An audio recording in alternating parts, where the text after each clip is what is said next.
Andrew McCART, IFL TV. Eddie, you'll be pleased to know I don't have my... I noticed that. Yeah, you haven't got the thing on again. Yeah. You know, did you see the comments? It was me doing my best Chris Eubank impression. It's hard enough to understand Andy anyway. I laugh as well through the whole interview, but well done, mate. You've got to suffer to get them nice teeth. Yes. The weigh-in. I know you love a little bit of push and shoving at the weigh-in, man. That went from, again, 0 to 100 real quick. The weigh-in's been tasty, the press conference been tasty. Are we in for a tasty fight? I hope so. I mean, I can't see it being anything but a good fight. I mean, Liam Williams, with Liam, he's going to back it up. Whether he wins or not, that's another story. But what he will do is he will bring the heat. He will do absolutely everything to try and become world champion tomorrow night. I think it's a really good fight. I'm excited because I want to see Demetrius under pressure. And I really feel like we're going to get a cracking fight. Is this Boo Boo's most dangerous opponent today in Liam Williams in terms of, For sure. And it's not because he hasn't been wanting to face them. He agreed to fight Billy Joe Saunders, of course, that fell through. The next in line was Carlton Dokwa. Didn't know a lot about him, but, he weren't the greatest. Then he fought Akavov, who was a mandatory, not the greatest either. Then he fought Sulecki, good fighter, won every second of every round. Then he boxed Luke Keeler. He was in the top 10 with the WBO. Wasn't, he's not really an elite world guy. And now he's got a real fighter. And if you look at it, Liam Williams would beat all of that opposition comfortably, in my opinion. So this is a big step up. I think in America, they're not really seeing it that way. Most people are saying, he'll win easy. Like, who's this guy? And I'm saying, no, he can fight, this kid. So UK is give him a lot more chance than the US. He's going to have his work cut out, Liam Williams, but he's going to absolutely try his nuts off, and I love that. Is this going 12 rounds then? I don't think it is, actually. I said yesterday, I think I said to you, I think that Andrade will stop him, which is a big shout because Liam Williams is super tough.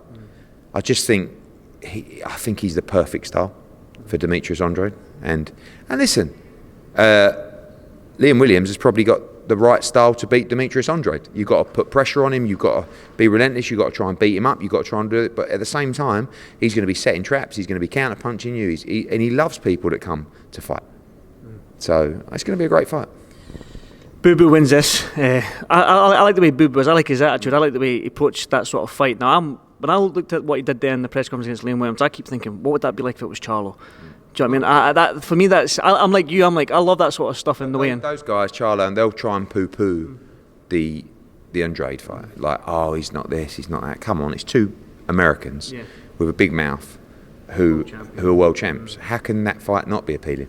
See what happens tomorrow night first. I'm hoping that he looks devastating and we can really shout from the rooftops, because sometimes you need a scintillating performance to be able to back up those things. You need people to say, we want to see that fight, and a good performance tomorrow should do that.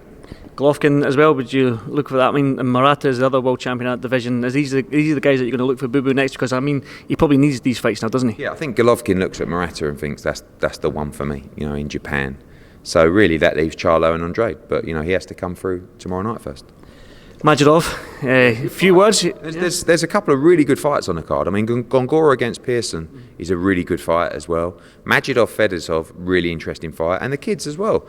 You've got Biaslanov, you've got Espino, you've got Ofer Jones, all in really tough fights. So I think it's going to be a good card.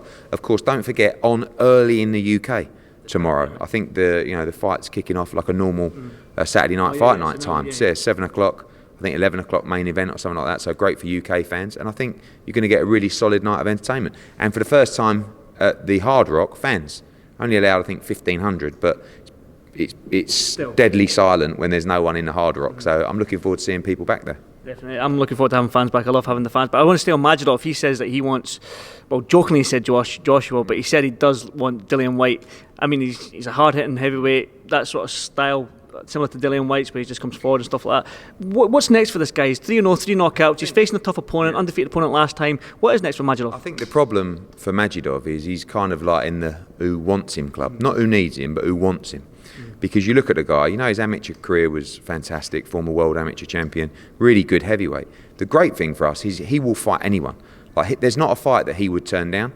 But when heavyweights are there, they're not going to look at a 3-0 guy and go, oh yeah, I'll pick him. Why would Dillian Whyte fight Majidov?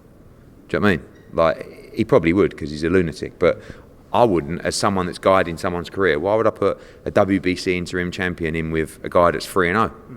Hands up, So you have to, overpay people. Like Fedosov's been around a while, and people have been avoiding him because again, he's like in the same kind of mould. What is he, 31-2 or 31-3?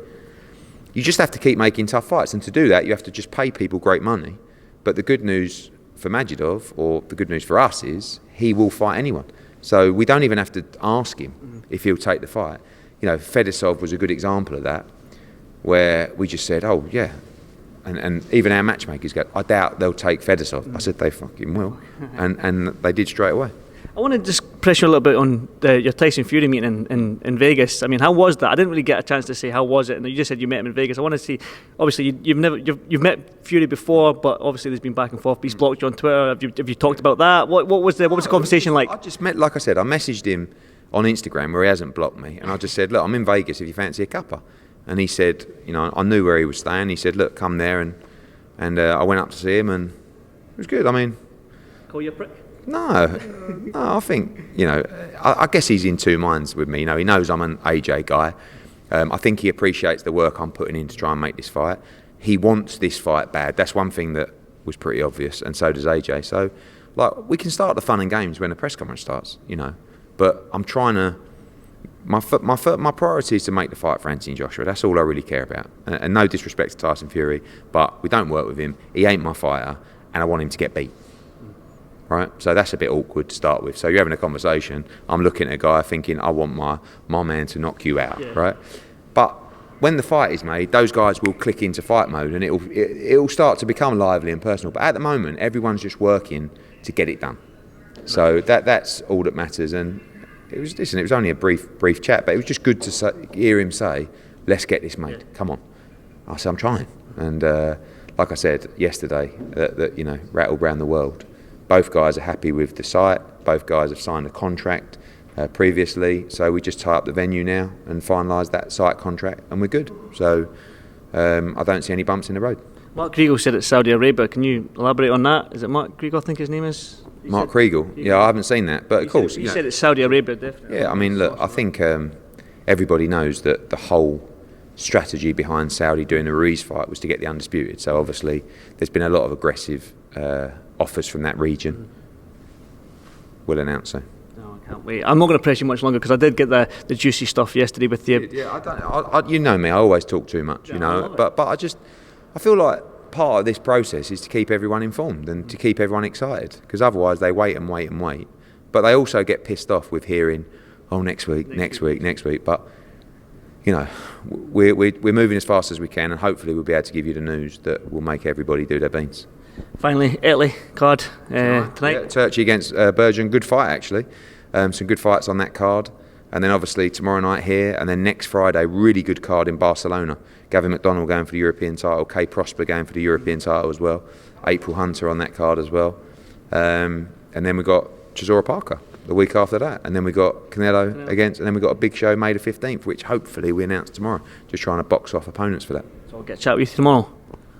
You know, I mean, I'd rather not, but I suppose you got to do the views, haven't you? Yeah. I'm getting like Coogan Alma, like all the. How many views did we do last night? Well, on real time it's on 150th, and it keeps climbing. So. Wow, I'm box office, baby. View Hearn now, baby. I know. It's all right. I want to get a look at that jacket because me and Andy Pura were talking about it, man. It's a rascal, as you would say. It's shout out to Dolce & Gabbana. Obviously, my relationship with them is blossoming. Big news coming soon, and this was one of the latest ones they sent me after my pajama gate.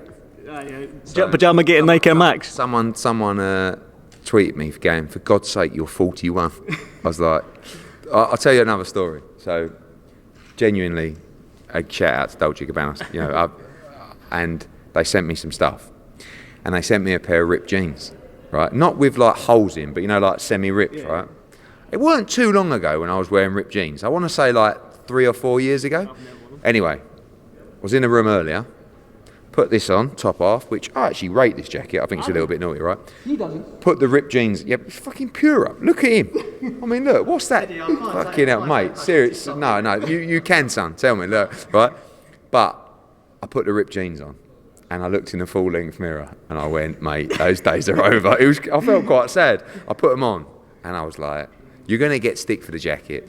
You can't go with the jeans.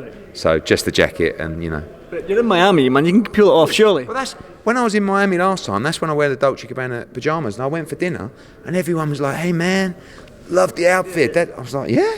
So obviously, if I wore them in Billericay, you know, I'd get slapped. Well, Eddie, I love the jacket, mate. I thought it was smart. It was Poor Oil that said it was. What's the script with Eddie in that jacket? So I'll snitch you in, Andy. Because you know it's really dark in there in the way. And I heard someone say, I think it might have been actually Francis Warren, who said, "What's he wearing his kids' clothes for?" or something like that. So. Yeah. Well, the banter started already. Eddie, I won't keep you much longer. I know Andy wants to get 10 minutes with you. So again, thanks for your time, and you know me, I'll get you tomorrow. Cheers. Cheers, Eddie. Thank you.